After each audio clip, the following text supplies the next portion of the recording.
myself Udita Bhansali, and today we are going to continue class 11 chapter 1st Introduction to Accounting.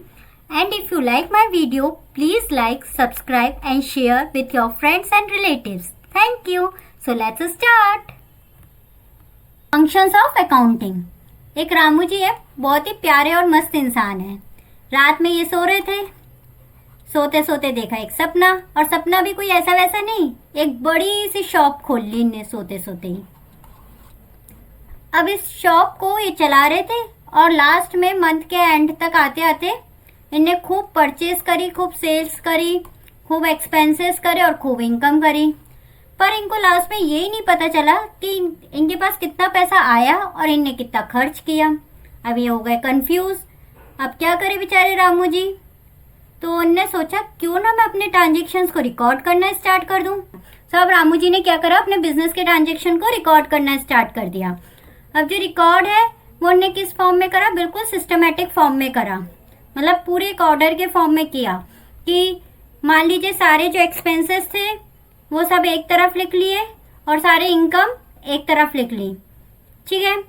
फिर यहाँ पे जितने भी expenses हुए उनका टोटल करा और जितनी भी इनकम थी उनका टोटल कर लिया, और उसमें से एट द एंड उन्होंने क्या करा, इसमें से इसको सब्ट्रैक्ट कर दिया, तो जो लास्ट में बचा वो उनका प्रॉफिट हो गया। So recording help us to record all the business transaction in a systematic manner which is related to the monetary term. अब एक दिन क्या हुआ, रामू जी के फ्रेंड श्याम जी दुकान पर आए। उन्होंने पूछा, भाई रामू तुम्हारी टोटल सेल्स कितनी होती है? तो रामू जी कंफ्यूज। उन्होंने कहा, भाई मुझे ये तो नहीं पता मेरी टोटल सेल्स कितनी होती है, पर ये पता है कि मेरा इतना प्रॉफिट हो जाता है। तो श्याम जी ने कहा, ऐसे थोड़ी ना होता है, तुम्हें ये तो पता करो कि तुम्हारी टोटल परचेज कितनी है, टोटल सेल्स कितनी है, करो, ये तुम्हें कैसे पता चलेगा? तो इसके लिए तुम्हें कुछ करना चाहिए। तो उन्होंने कहा, हाँ श्याम बात तो सही है, पर तुम मुझे आइडिया दो कोई कि मैं क्या करूँ। तो उन्होंने कहा, एक काम करो, अपने डेटा को, अपने ट्रांजेक्शन्स को क्लासीफाई करना स्टार्ट कर दो। तो उन्होंने कहा, क्लासीफाई वो कैसे करूं? तो उन्होंने कहा, एक काम करो, एक पूरा सिस्टमेटिक एनालाइज करो कि कितनी परचेज हुई है, कितनी सेल्स हुई है। फॉर एग्जांपल तुम्हारी जितनी भी परचेज है उनकी क्या बना लो, एक ही बुक बना लो। तो जितनी भी परचेज है सारी उसमें एंट्री करते जाना, जिससे तुम्हें पता चल जाएगा कि तुम्हारी कितनी परचेज हुई है। या तुम अपनी एक सेल्स की अलग से बुक बना लो, जिससे तुम्हें पता चल जाएगा तुम्हारी कितनी सेल्स हुई है। जिसको तुमने क्रेडिट पे सामान दिया है उसके नाम से तुम अलग से रिकॉर्ड बनाओ, जिससे तुमने क्रेडिट पे सामान लिया है उसके नाम से अलग से रिकॉर्ड बना लो। तो तुम्हारा डेटा क्या हो जाएगा, क्लासीफाई हो जाएगा। सो बेसिकली क्लासीफाई का मतलब क्या होता है, डेटा को सिस्टमेटिकली रिकॉर्ड करना, एनालाइज करना, जो एंट्रीज है सिमिलर नेचर की उनको एक ग्रुप बनाकर एक ही प्लेस पे रिकॉर्ड करना। So in short, classify means it is a systematic analysis of a similar nature of transactions which are grouping at a single place. अब देखिए भाई रामू जी है ना, बड़े मजेदार है। वो इतना ड्रीम्स पे खो गए कि उन्होंने सपने में ही अपनी दुकान को बहुत एक्सपेंड कर लिया। इतना एक्सपेंड कर लिया कि उन्हें अकाउंटेंट की जरूरत पड़ गई। अब अकाउंटेंट को उन्होंने बुलाया और अपने अकाउंट्स दिखा दिए। अब अकाउंट्स देखकर तो अकाउंटेंट का दिमाग ही खराब हो गया। सारी परचेज को एक ही बुक में उठा के रिकॉर्ड कर दिया। फिर चाहे उन्हें बिजनेस के लिए फिक्स्ड एसेट खरीदी हो या फिर स्टॉक खरीदा, स्टॉक में उन्हें रॉ मटेरियल खरीदा या फिर फिनिश्ड गुड। अब अकाउंटेंट तो कंफ्यूज।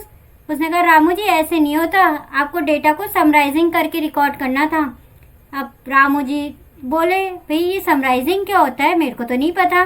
फिर उसने बताया, समराइजिंग का मतलब होता है रामू जी कि हम अपने डेटा या ट्रांजेक्शन को इस तरह से रिकॉर्ड करें जिससे हम उसे इजीली अंडरस्टैंड कर सके, और जो स्टेटमेंट है वो हम इजीली यूज कर सके अपनी बैलेंस शीट, ट्रायल बैलेंस या फाइनल अकाउंट बनाने में। फॉर एग्जाम्पल, आप जितने भी फिक्स्ड असेट्स परचेज कर रहे हो वो अलग बुक में मेंटेन करो। फिक्स्ड असेट जैसे कि आपने बिल्डिंग ली है या फर्नीचर परचेज किया है अपने बिजनेस के लिए या प्लांट परचेज किया है, तो इन सब के लिए एक अलग से परचेज की बुक बनाओ। जो आपने स्टॉक परचेज कर रहे हो वो अलग से मेंटेन करो उसकी बुक। तो ऐसे करके आप अपने डेटा को समराइज कर सकते हो। So summarizing means classified data should be present और record in such manner it can help us to easily understand the data and it also help us to use making further statements such as final statement, balance sheet, trial balance etcetera. Now moving forward, अब accountant ने हमारे रामू जी को कुछ की points भी बता दिए कि रामू जी इन की पॉइंट्स का ध्यान रखना, तो आपके जो ट्रांजेक्शन है वो सही सही रिकॉर्ड होंगे। फर्स्ट है फाइनेंशियल डीलिंग। इसका मतलब है आप जो भी ट्रांजेक्शन रिकॉर्ड करोगे वो सिर्फ मॉनेटरी ट्रांजेक्शन में होनी चाहिए, मीन्स मनी से रिलेटेड ही होनी चाहिए, इसके सिवा और कोई ट्रांजेक्शन इसमें आप रिकॉर्ड नहीं करोगे। It means only money related transactions are recorded. Second is analysing, means आप अपने डेटा को क्लासिफाई करके रिकॉर्ड करो और उसको प्रेजेंट करो फाइनेंशियल स्टेटमेंट में, such as current liabilities, current assets etcetera.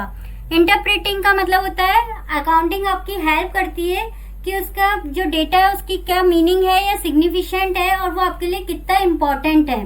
Communicating का मतलब होता है कि अकाउंटिंग आपकी हेल्प करती है वो खुद एनालाइज करने में कि भाई हमें डेटा की इंफॉर्मेशन कैसे मिलेगी, हम उसको ग्राफ के फॉर्म में या रेशियो के फॉर्म में कम्युनिकेट कर पाते हैं इजीली।